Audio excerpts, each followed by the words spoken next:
as lifelong Disney fans, we obviously idolize the man, Walt Disney. For many of us, though, we did not live at the same time that he lived. And even for those of us who did, we probably never got the opportunity to meet the man. There are moments where we feel we can get close to him, to knowing him, or to experiencing his life or his vision, and in those moments feel him. Whether it's, coming to Disneyland for the first time and you look up at the apartment and you know how many nights he spent there, or just walking this park knowing it was very much his. And even at Walt Disney World, there are moments. For me, it's standing on the ferry boat crossing the Seven Seas Lagoon, and you can see what he envisioned with that castle in the distance out over that picturesque, nature. The same thing on the monorail as you make that turn from the Grand Floridian towards the Magic Kingdom and look over the Seven Seas Lagoon and the resorts. And there are many moments, and there are places. Marceline, Missouri, I know many have made that pilgrimage, myself included, again, to see where the man grew up, what was the inspiration for Main Street, and to get to know him a little better. A natural extension of this would be a representation of Walt in the parks and a film presentation, which has been a thing several times. The Walt Disney Story existed starting in 1972 at both Walt Disney World and at Disneyland Park. That ran for many years, and it was Walt's life story told by him through archival recordings. That went away in the 90s? Yeah, I think it was the 90s. And then for the 100 Years of Magic celebration, a new film was made, which is called Walt Disney One Man's Dream, which I'm sure almost all of you watching this video have seen. It's a film that originally, when it debuted, was narrated by Michael Eisner, then CEO of the Walt Disney Company, eventually, and now narrated by Julie Andrews, and now narrated at Disneyland by Bob Iger, which I will talk about. And I think for so many of us that it's just a film, but it's such a powerful presentation to be, whether you saw the Walt Disney Story here at Disneyland, the park he walked and created, whether you saw it at the Magic Kingdom, the park that it was part of his, his dying wish, if you will. And then even at Hollywood Studios, which is just on the property that was his Florida project, not necessarily a park he envisioned or anything of the sort. But it's powerful to watch that film narrated by Julie Andrews and walk through that exhibit space in front of One Man's Dream at Hollywood Studios and walk through his life story. And it's the closest we get to him. But I think, again, the films have done a very good job of connecting the guests to Walt Disney. But I think I don't know this for sure, but I'm sure throughout the history of Walt Disney Imagineering, they have discussed doing something more many, many, many times. And at least for the past 8 or so years, this project has been in development. In fact, today at our media event, Tom Fitzgerald and Jeff, who worked on the project for Imagineering, they said that on July 17th of 2018, they went to look at Walt's office with this project already in mind. So it was clearly something they've been working on for a long time, but I would assume there have been several other points in the history of Imagineering they've talked about doing an animatronic show of Walt Disney. Now, Walt idolized Abraham Lincoln, and he felt the best way to bring that story to life was to have Abraham Lincoln appear on stage as an audio-animatronic figure, and one of the absolute very first.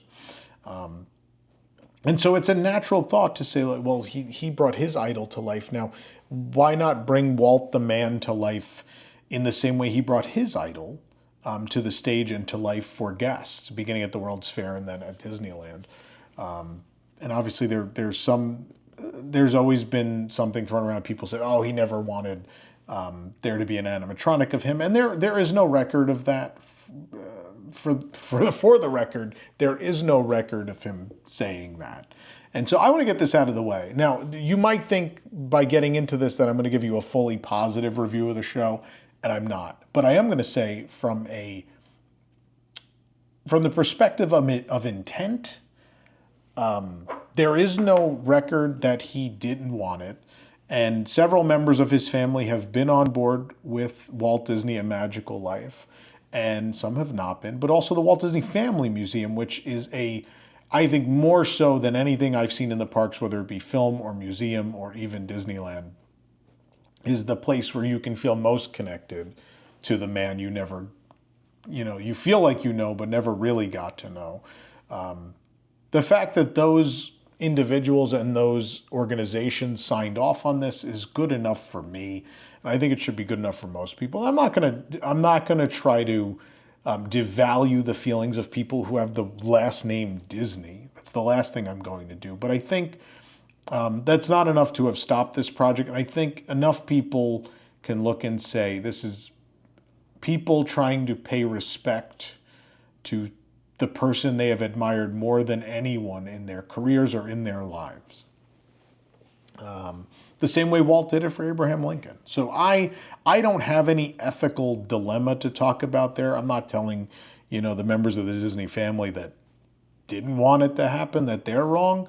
And, look, if every single person of blood relation to Walt Disney said no to this project, I don't think they would have moved forward with it. But I think there was a strong belief in the company and enough people with that name and enough people in places that have the power to sign off on this. So I'm thinking Walt Disney Family Museum have signed off on it. So I'm good at that point. And I like the idea. Being a Disney fan and going off of the teachings of my idol, Walt Disney, this is how you pay great tribute to someone. You bring them to life on stage in a way that has never been done before. He taught me that. And so based on the teachings of my idol, I'm going to be okay with it. But either way, Walt Disney A Magical Life was announced at D23 last year, Ultimate Disney Fan Event, for Disneyland's 70th anniversary. And the idea is in the Main Street Opera House at Disneyland, you will have a film presentation followed by an animatronic of Walt Disney on stage speaking to guests. This is the same model that was used for Great Moments of Mr. Lincoln. That attraction begins with a film presentation about the life of the former United States president. And then the screen lifts, the curtains part, there's a beautiful narration, and then Abraham Lincoln speaks to guests on stage. And I mean, if it ain't broke, don't fix it.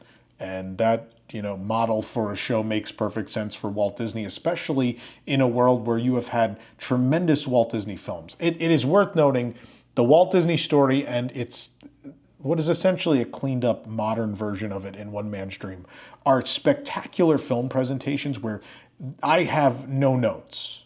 I think both of those, if you're going to try to tell the story of his life in a condensed format, those hit all the marks for me. They're fantastic. And One Man's Dream especially. Walt Disney World, again, a place he never got to see but was his dream. And just sitting in an empty soundstage at Disney's Hollywood Studios, it shouldn't be powerful. And that film is so good and there's so much heart in it that people are left in tears, myself included, on a regular basis, especially at the end with the score. I just want to get right off the bat, say this. My favorite part of One Man's Dream is the score, which I didn't even know Bruce Broughton, famous composer, had done. Bruce Broughton is a very famous name in the world of Disney parks and has done some of my favorite music ever. My number one piece, bar none, from time to time, Le Visionarium, The Timekeeper, is a Bruce Broughton. 2008 Spaceship Earth, that's the current version. You know that score? That's Bruce Broughton as well. And One Man's Dream it's a very emotional piece and fits the film perfectly. And we'll talk a little bit more about it when we get into Walt Disney A Magical Life, but it's a big part of it for me. But that music swells at the end, and they talk about, he's talking about Walt Disney World, and you have the concept art images of the Contemporary and the Nautilus and Epcot, the city and Epcot Center flashing up there, and you see I know I'm going to get hate for this, but they show and then he sort of recaps his career, and they show the redhead auction scene from Pirates, and that especially now with that scene gone really gets me every time. That was picked for a very specific reason. It's one of the most iconic scenes in the history of theme parks or themed entertainment and in Disney, period, movies or otherwise. But neither here nor there. It's a great film. And so the idea of let's take that film, slightly tweak it and update it, and then let's put out there the most advanced animatronic figure we've ever done, and it'll be our founder, our idol, Walt Disney, speaking to guests for the first time ever in person, other than when he was alive and at this park. That to me sounds pretty powerful. You have a great foundation in One Man's Dream, which I already thought it was kind of a sin doesn't play anywhere at Disneyland Resort. I think it did when DCA opened. I think around opening it played in the animation building. Someone can correct me if I'm wrong, for a few years. Not for very long, but for a few years it played there. I think it should be here somewhere, especially his park. And this is the right way to use that film. So either way, that's the framework for our story. And now I'm going to tell you how I feel about this very controversial, very important new attraction, Walt Disney: A Magical Life at Disneyland, in my honest review.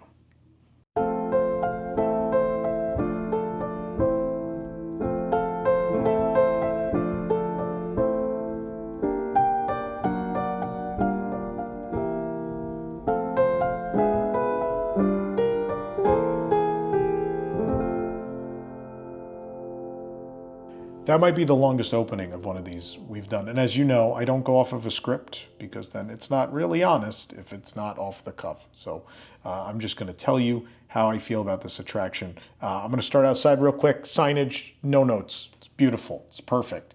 The marquee is gorgeous. The split marquee for Lincoln and A Magical Life. And everything about this project, I just told you why the project made sense to me, but the other side of it is that everyone understood we cannot remove great moments with Mr. Lincoln. This has to live in conjunction with it. And there is something beautiful about Walt sharing the stage with Lincoln. Not only that it was his idol, but also that show is so important to the history of the company. There's a beautiful full circle thing going on there, and I love it. Now, Lincoln will not perform for a while because the demand is going to be for this show. It's brand new. So we assume sometime after the 70th anniversary celebration is over, you'll be able to come and the two shows will switch. Now, will one run in the morning, one in the evening? Will they actually switch off, one after the other and keep switching back and forth, which is what Becky Cline seemed to hint at we had a panel presentation we got to listen in on today. And that was insinuated, but nothing's been said. That's what I hope, because Becky said, oh, how great would it be to come watch one and just sit here and wait for the other. I would love that, even if you do have to go around. That just sounds like a really nice, calm, and meaningful hour at Disneyland to me. The Opera House, there are a couple, look, I'm going to make some religious analogies, and this is not a knock on anyone's religion or belief, but as a Disney fan, there are sort of, for lack of a better term, places of worship for us, and there's a number of them at Disneyland. The Opera House you can feel the history in that building, beginning its life as it was the lumber mill for the beginning of the park, and then eventually being the home for Lincoln when I say it came from the World's Fair. They actually built a second one and opened it before the fair was even over at Disneyland. And all the history there, the Walt Disney story, and think about all the historical exhibits that have been in that gallery space, all these special events through the years for Disney ambassadors. I remember when the Voices of Liberty as part of Limited Time Magic were in there. It's dripping with history in there, and it feels, when you get in there, it feels old but beautifully preserved, and it feels special. It is a special space, and one of the most special spaces in all of the parks. So it feels like the proper venue, and I love that Lincoln's going to stay, and that they built this, and it is an accomplishment. I'm glad they told us about it, because it's one of those things, if you didn't know about it, you take it for granted, but It's not a new space, the Opera House. So if you're not blowing out a wall, you have to get all that stuff in through the double doors, the same double doors that guests go through. And so to not only build an incredibly advanced new figure, but he has to share a stage and a turntable with Lincoln, and that has to be able to go back and forth. But also the pieces of that turntable has to break down in a way that you can bring it piece by piece through the double doors and assemble it inside the theater. It was a Herculean effort on the technical side to not only create the figure of Walt Disney, but just to make this all work in tandem with Lincoln. And I think that's really cool. I like that. But I like what they did on the outside, the marquee. The current gallery exhibit is Disneyland 70 related, and it is, I forgot the name of it. I keep forgetting the name of it. It's, one moment. Evolution of a Dream. Disneyland, sorry, there's been a lot of Disneyland history exhibits in the Opera House through the years, but Evolution of a Dream is mostly concept art, and there's a fantastic long wall of the evolution of the park from the idea across the street at the studio to the plot in Anaheim and how that evolved until it became what it became. And there are several new pieces that have never been shown before that were recently discovered that are on display. Magnificent, wonderful, and can't wait till this virtual queue. For those that don't know, they are doing a virtual queue for Walt Disney Magical Life, at least for opening day and probably several days later. When that goes away, you'll be able to more freely experience the lobby, is our thought. And you'll want to spend, as a parks fan, I think you'll want to spend some time in here. There's a tremendous amount of concept art, 100 and some odd pieces, we were told, and I don't remember the exact number, but it's a lot. Sadly, a lot of it is unlabeled. They're just kind of grouped, but there is a lot of cool history on that wall. One thing I will say is the cast members that work at the Opera House are spectacular, and if you have questions about things that are on the wall, a lot of them will know some of the answers. So I'm not going to put too much pressure on the cast there, but I know they're spectacular, and if you go and start a conversation, you'll likely be there for a while, and you'll learn a lot of things you didn't know before you went in there. But the highlights would be the Walt Disney Family Museum. The family came and took the actual furniture out of Walt's apartment on Main Street, I believe a couple years after he passed away. And so the truth is that maybe no one wants to admit, but it's the truth. The furniture that's been in that apartment since the 70s has not been the real furniture. Don't get me wrong, it's still powerful. If you've been on a tour where you get to go in there, it's still the space. He was in there and the family was in there, and it's powerful stuff. But to see the real furniture on display, and I love the fact that it's on display for everybody. You don't have to book a tour. You don't have to know somebody. The real stuff is there on loan in the Opera House, including the lamp and various other pieces of furniture. That's phenomenal. And then the space just before further into the gallery, because we are celebrating audio-animatronics technology in a space where it makes sense to do so, Walt being the latest iteration, just as Lincoln was on several occasions, actually, the latest and greatest. They've set up this homage to the story of Walt Disney Imagineering creating audio-animatronics from the Dancing Man through the Jungle Cruise to Tiki Room and to Small World and the World's Fair to Pirates of the Caribbean. It's a great display. I love the fact that there's no glass. I hope this survives. There's no glass there. They've left it open, which there being no barrier, it makes it so personal. It's so touching, and to get up close and personal. Now, most of these pieces are replicas. They're not the real thing. One exception is the Small World doll, I guess, was being used.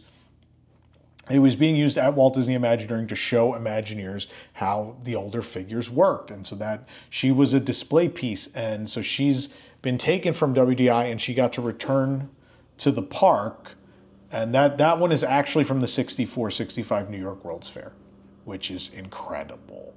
I love that. That means a lot to me. My parents, their first Disney park experience was not at a Disney park. They went to the World's Fair in 1964 because, they're from New York and they live nearby. And that was a big deal. So to see what my parents saw, all those many, many years ago at Disneyland again is super cool. But I think it's a very thoughtful exhibit. Also great that they tried to put a lot of Walt in. There's a whole wall of photos from throughout his life and career.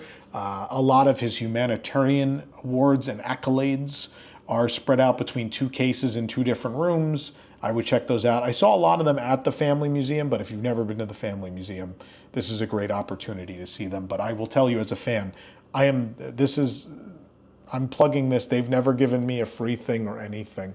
I've gone as a paying guest only. As a fan, it is your duty to make two pilgrimages. Again, my religious analogies that will inevitably be my downfall in the comments and in the likes. There are two pilgrimages you have to make as a Disney fan that are not parks. And Marceline is one of them, and the Walt Disney Family Museum is the other. We spent 2 full days there. And still there was more we could have seen. Can't recommend that enough to everybody out there. Great reason to visit San Francisco, which is a great city to visit. Beyond that, had the best Asian cuisine I've ever had in San Francisco, and I've been to China, I've been to Shanghai, Hong Kong, and all over Japan many times, and the best Asian food I've ever had is actually in San Francisco. High praise. Also, my favorite tiki bar, Trader Vic's. How do you beat Trader Vic's? You can't. The inspiration for the Trader Sam's, concept, a tiki bar. Either way, I've gotten far off the beaten path. Either way, as a fan, give yourself a good amount of time to explore the lobby as it exists currently. You're going to want to, and you're gonna be sad if you go in there and you only got 5 minutes of show time. You're like, oh, we got to see the show. You're going to leave a lot of stones unturned. Don't do that to yourself. But let's talk about the show. So first things first, as I said, so the One Man's Dream film originally narrated by Michael Eisner, which made sense, but was a little weird. I remember seeing that several times. And I was like, oh, okay. And then Julie Andrews replaced him, and I think around the time of the Disneyland 50th, because they slightly updated One Man's Dream with the 50th castle at Walt Disney World. The 50th Disneyland castle was in it. And I was like, oh, that feels right. That just feels right. And it made it more emotional. She knew Walt. She owed a lot of, not that Julie Andrews was not an accomplished actress and performer before Mary Poppins, but I would dare say the biggest moment of her career, or anyone's career, maybe even Walt's career, was Mary Poppins. So just there was something there, and also there's playfulness and lightheartedness, but also striking a strong emotional chord when necessary in the narration of that One Man's Dream film. Bob Iger, look, there's no two ways around this. This project feels like a Bob Iger farewell vanity project kind of thing. That being said, Bob was on his way out in 2018, the first time. And, this project still had 7 or 8 years to go at that point, so it wasn't really near completion. But, so in the panel, they told us that they asked Bob Iger to do it. So they asked him to do it, and I will believe that story. I will believe that until someone someday tells me otherwise, but maybe they never will. Maybe that is the truth of the situation. Either way, I think if Bob Iger was asked to do it, I wish someone had asked him to redo a couple of lines. Bob Iger's narration sucks a bit of the power of several moments of that film out of it. And maybe it's just because I've seen it so many times with Julie Andrews. Maybe there will be guests who walk in Thursday who've never seen One Man's Dream, who will watch that narrated by Bob Iger, and it will have that same emotional resonance. And maybe I'm wrong. I could be totally wrong. But for someone that's seen it with the Julie Andrews narration, it loses a lot. It loses a lot. It's still a spectacular film, and the little updates are great. I know the representatives from the Family Museum brought up that there's a new little segment with home movies of Walt and his daughters that's in there, which is was really cool to see. When you're expecting mostly the same film and you see something you've never seen before, and when you're so deep in this, like I am at this point after 18 years of doing it professionally and being obsessed my whole childhood before, whenever you hear a little new piece of audio or see some home movies or something of Walt and his family you've never seen before, it's cool. And that was a cool moment. And it was cool to see that the Imagineers and the Family Museum folks were as excited about its inclusion as I was. And then the other major change is the transition before the film, which makes sense because we're in One Man's Dream. Every time it's played before, the film is the whole thing, and so the film has to have a big emotional finale. The film no longer has to be the big emotional finale because your big emotional finale is going to happen in the 3 minutes of Walt Disney on stage you're going to present. So we get to the Florida project. I'm not going to break down the whole One Man's Dream film. It's old news at this point. I told you what I don't like about what they've changed about it. I will tell you one more thing I do like about it after this part. But they have the part where he talks about the Florida project, and they show those pieces of concept art again, a couple different ones, and it ends with Epcot Center, not Epcot the city, 1982 Epcot Center, which makes this fanboy very, very happy. And that's what it locks on, and the pixie dust goes off and the screen rises, and that's the moment. We're basically going into his office around the time that the Florida project is being envisioned. He's starting to envision that Project X.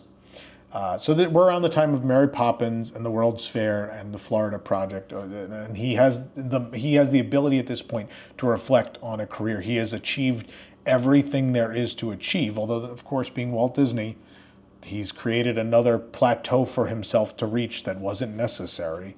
But that's the moment we're joining him later in his life, in the final years. As a fanboy, I love that. It makes sense to me. I feel like Tom Fitzgerald worked on Epcot Center.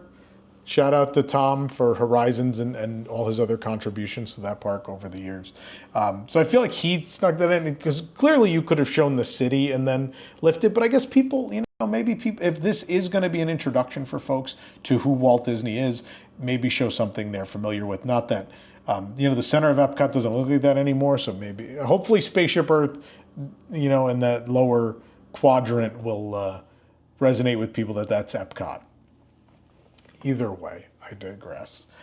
My favorite thing was, I'm a Disney music nerd to the strongest degree.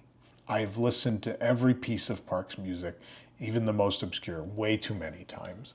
But there are my favorites. And like I told you before, Timekeeper, one of my all-time favorites. Right up there is the score to One Man's Dream that Bruce Broughton did. They brought Bruce Broughton back to make new arrangements for this, and they blend seamlessly, and it adds so much to when you first get in the room and you sit and wait, and it sets an emotional tone.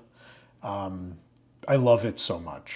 I love it. I love seeing that level of care to ask Bruce to come back and do the One Man's Dream score again. And also there's some changes in the film. They had to change the film a little bit timing wise. So Bruce did some he didn't just do this little end bit. There's new arrangements of One Man's Dream throughout the show. But I thought that was a really cool tidbit. It makes me happy. But now we should talk about the Walt performance. Let's talk about the audio animatronic.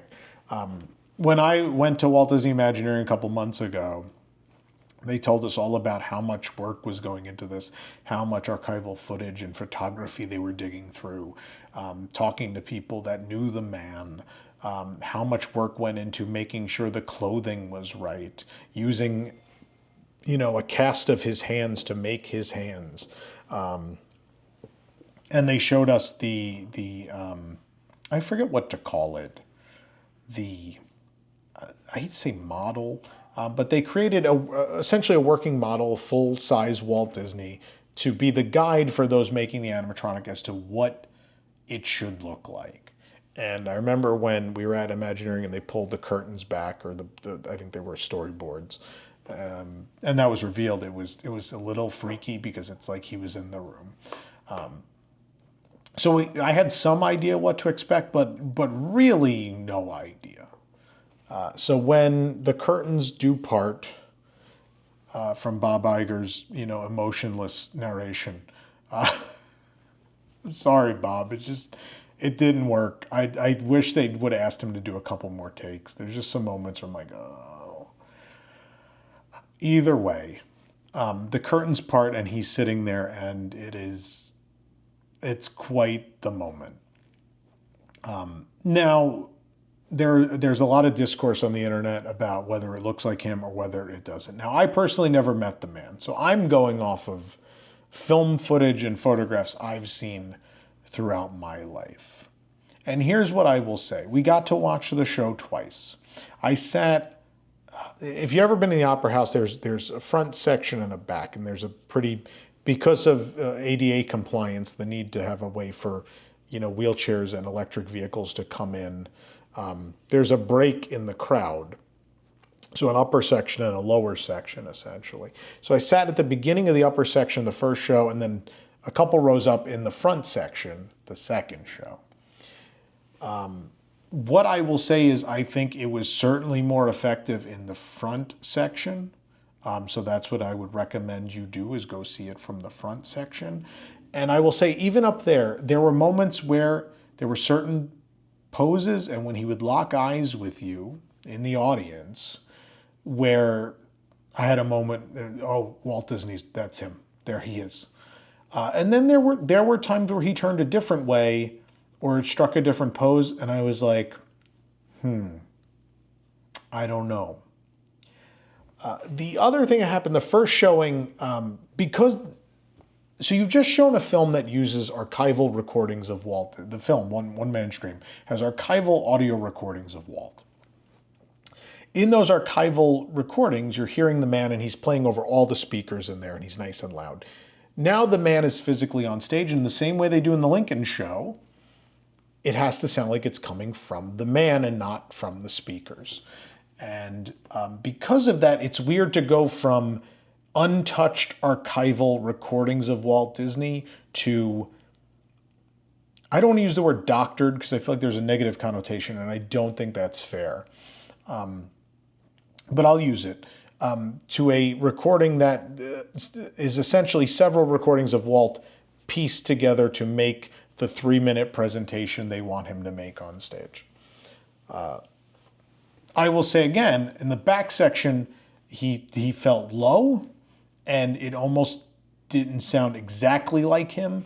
And then from that front section, closer to the speakers that make it sound like it's coming from him, it sounded much more like him, and I was much happier with the presentation. That being said, they probably need to figure that out. It's not good that the people in the front will have a much stronger experience than the people farther back. And that seemed to be a consensus. I spoke to several other outlets that were there today, and there was a similar consensus, which means it's not just one or two of us being our ridiculous selves, which we are ridiculous people, don't get me wrong. It means there's something to be addressed there. Absolutely.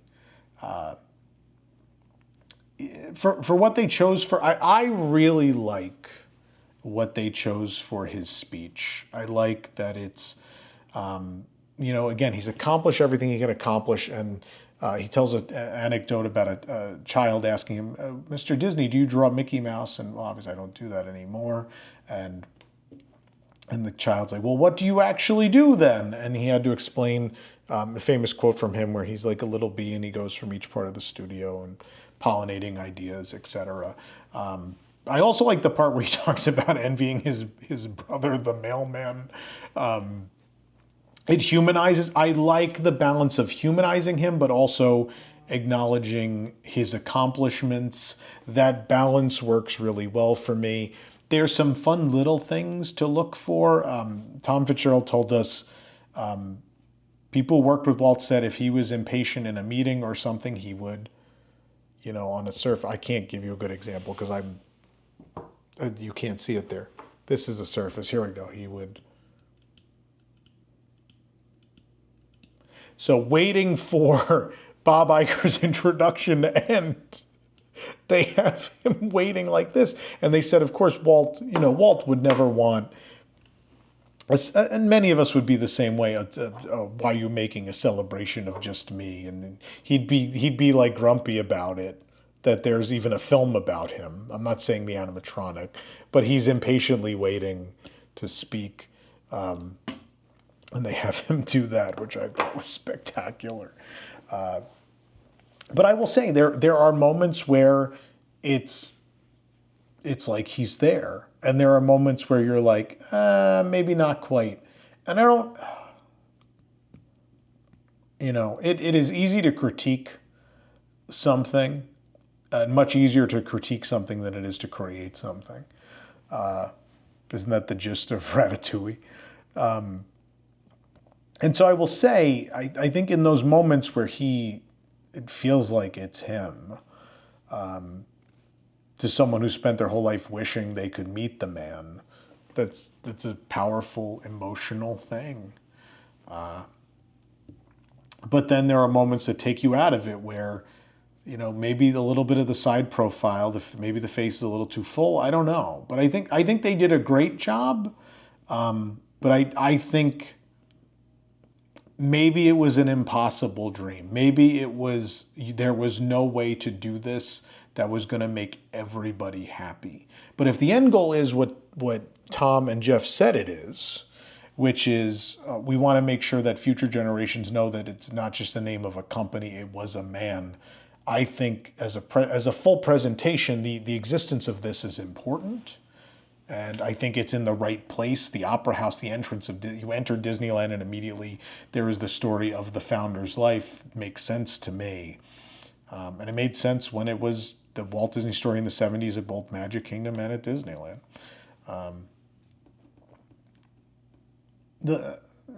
It makes sense and it's great. And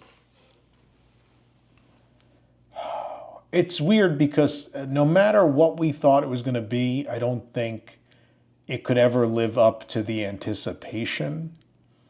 The strongest moment for me was at the end, he does, I hope we never lose sight of one thing. It was all started by a mouse. And at that point, Mickey, there's like pixie dust and Mickey appears and he looks at Mickey and that's when they do the glint in the eye, the glimmer, whatever you want to call it.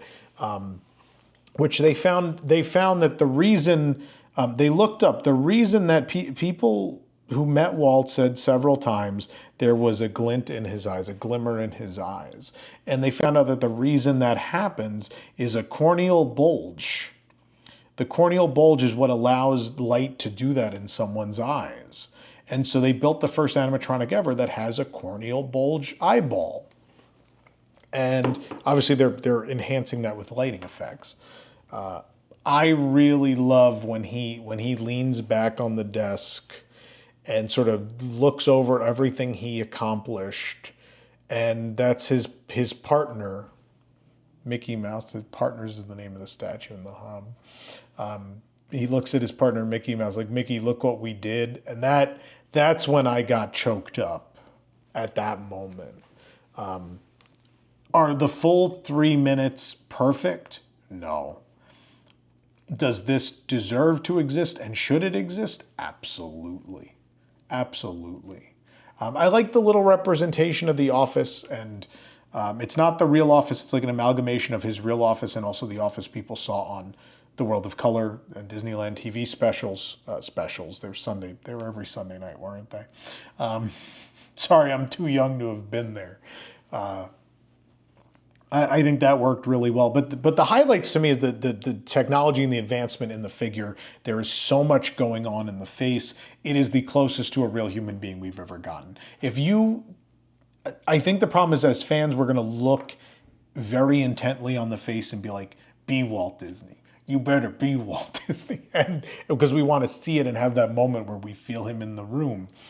If you let yourself lose that for a moment and just take in how expressive and how lifelike the figure is, it is incredible. He's leaning on the desk, and they've never done lean to stand. Lincoln obviously gets up from the seat. I almost think the lean to stand is more impressive for some reason. It at least perceptually seems more impressive than the full stand to the full sit to stand. But he leans and he gets up and he takes like some little steps up to talk to us, and then eventually he at the end he finishes his speech and he leans back and he takes that look over, and those are the two magical moments, are when he gets up from the table and when he goes back down, and the mannerisms. I will say, like, I never met the man, so I don't know what he looked like in real life. I can only go off of photos and video. But every video clip I've ever seen of him, I know the man's mannerisms, and they felt right to me. The hand motions, the hand on the hip, or the hand resting on the hip, if you will, the teapot pose, that all felt very right to me. And yeah, so I think it's great. I think it's great. Do I think it's perfect? No.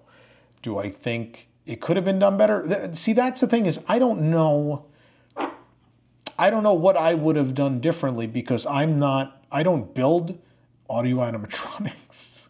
I don't sculpt human faces. I didn't do all that research. I didn't do any of that. So I don't know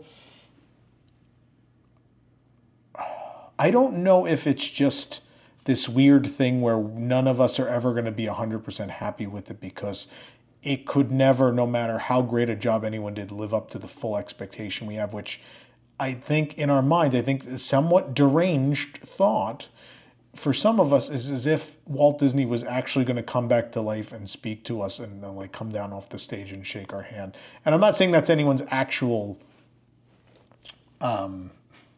expectation of the show, but I think maybe in our mind, there's an expectation that the show would be equivalent to that happening. And there's no way it could be that, but I think it's as close to that as it could be. When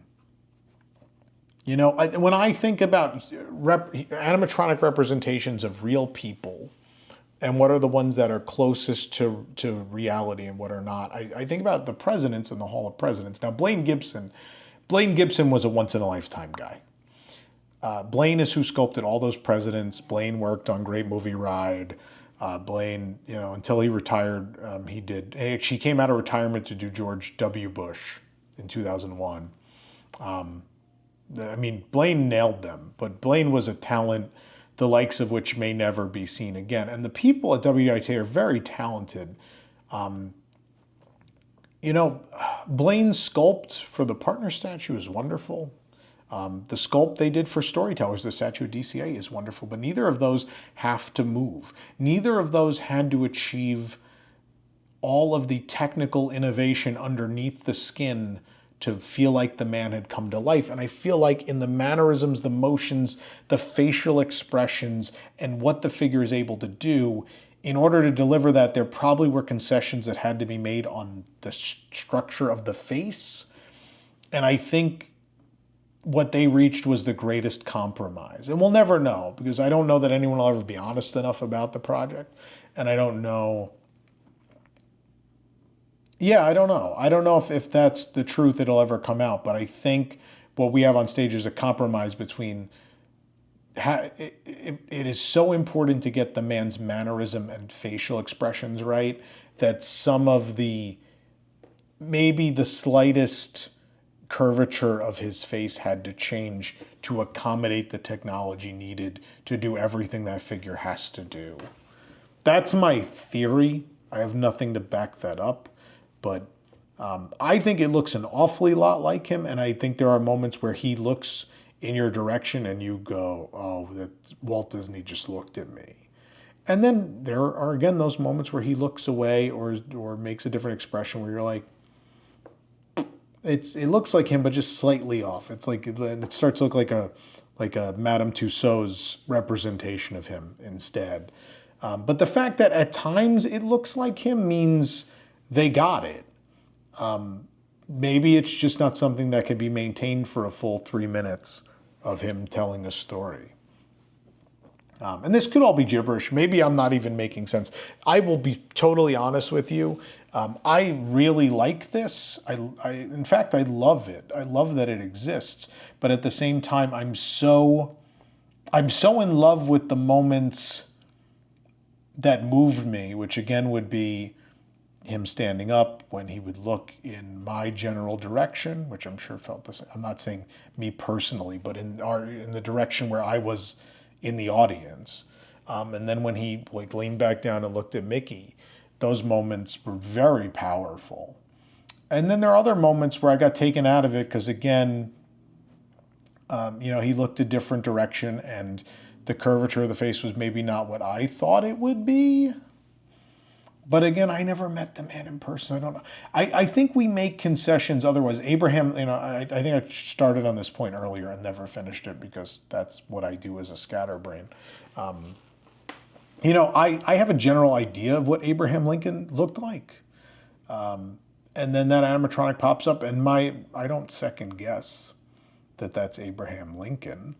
And I don't know that there was anyone in Great Movie Ride that I necessarily ever stood there and went, that doesn't look anything like them. And certainly, if you hold up a real, image of Judy Garland to the figure in Movie Ride, you might have a moment where you're like, well, yeah, I guess side by side, it doesn't really look like them.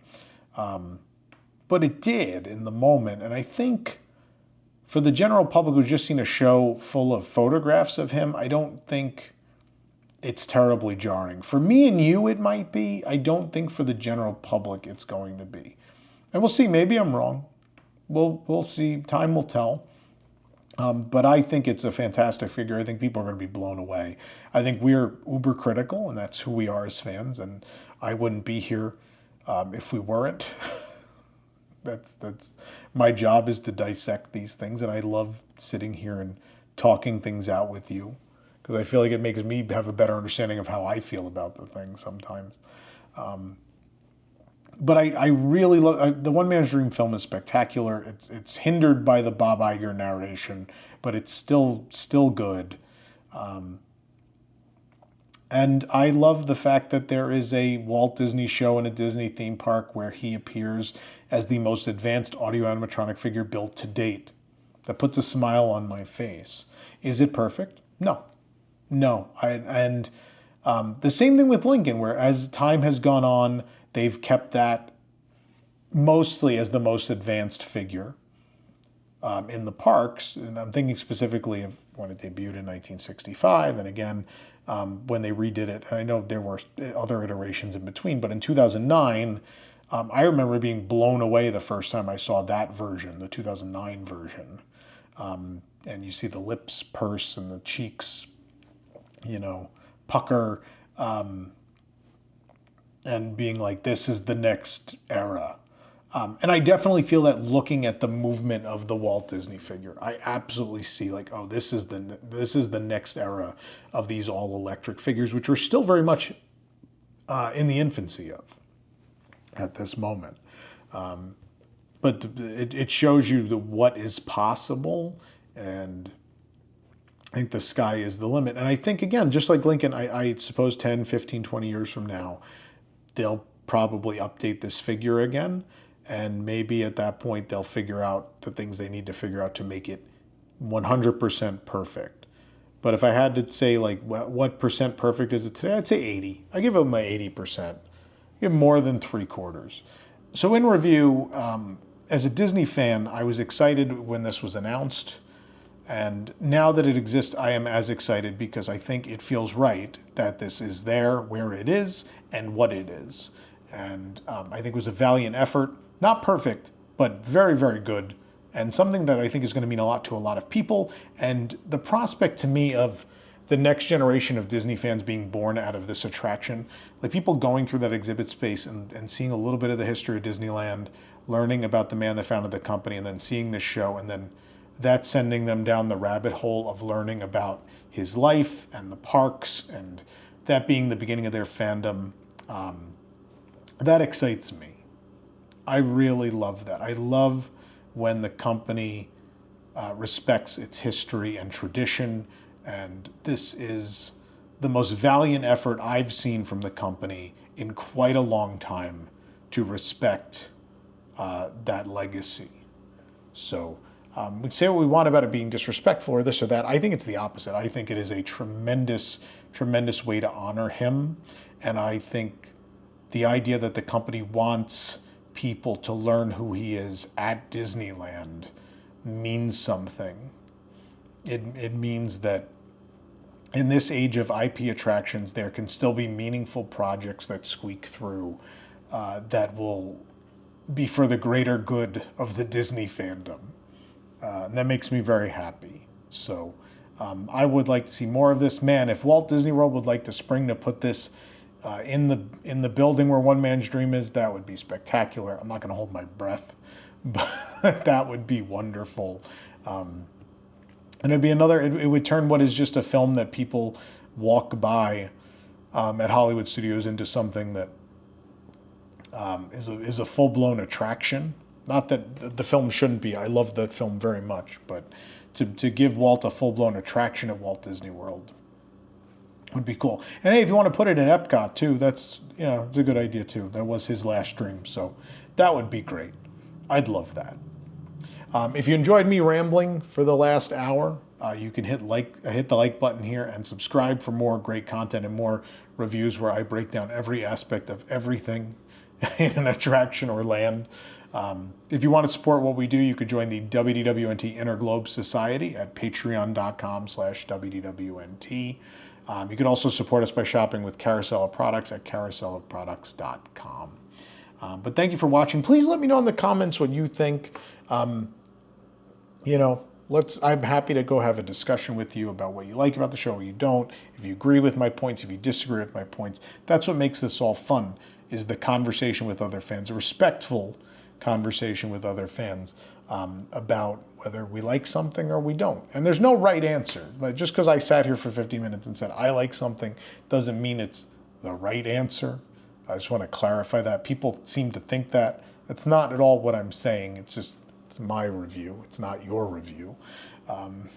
So anyway, thanks for watching. And I think as a Disney fan, you should go and decide for yourself if you haven't seen it in person, which no one has as of time of recording this, but for people that watch this later, if you haven't seen this for yourself, you should take a trip to Disneyland and check it out and decide if you think the animatronic looks good or not.